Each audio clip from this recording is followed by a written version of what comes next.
ఘనమైనవి నీ కార్యములు నా ఎడల, స్థిరమైనవి నీ ఆలోచనలు నా యేసయ్యా.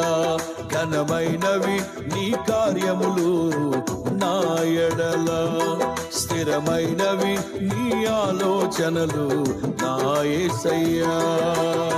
కృపలను పొందుచు కృతజ్ఞత కలిగి స్తుతులర్పించెదను అన్ని వేళలా.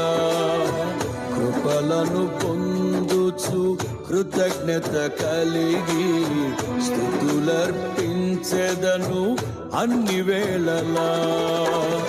అనుదినము నీ అనుగ్రహమే, ఆయుష్కాలము నీ వరమే.